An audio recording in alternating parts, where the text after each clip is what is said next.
sa Roro, Montenegro. Ay! Ay! Mauli na si Manay Rose sa Bicol. Tara na, mabuti na lang mainit na. Nagpakita na si Haring Araw. So, tayo pauwi na rin papuntang Bicol dahil doon kami mag-New Year sa aming bahay sa Bicol. So, dito lang kami nagpasko sa Masbate. At doon naman kami mag-New Year, syempre naman, di ba? So, let's go na. Uwi na tayo. Maputik sa daan. Ang putik ng daan namin. Tingnan nyo. Tara na. Maghugas na lang tayo sa ilog doon sa baba.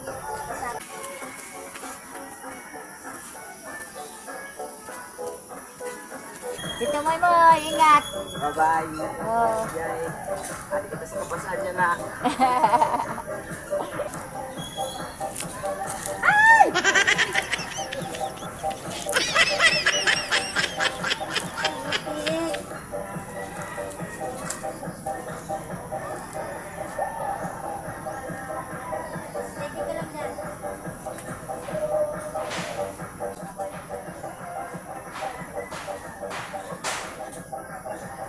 At sa wakas, nakarating din dito sa syudad ng Masbate sa kahaba-haba ng pinagdaanang pagsubok sa putikan sa daanan namin sa bundok. Galing ng bundok at ito'y nasa baba na nga kami.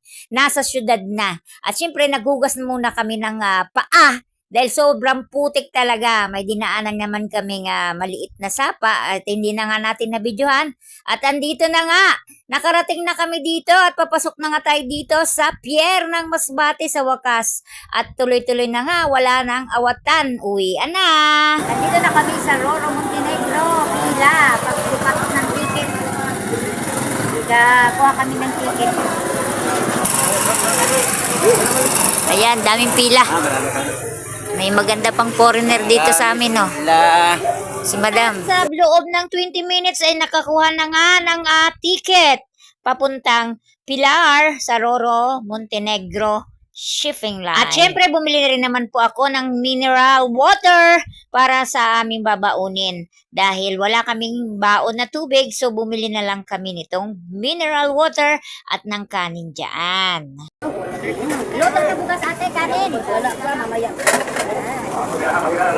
Mamaya lang tayo, may kanin sa kami. Wala kaming ulam, kanin lang.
Dito na kami sa Roro. Nakasakay na kami. Pauwi na tayo ng Bicol.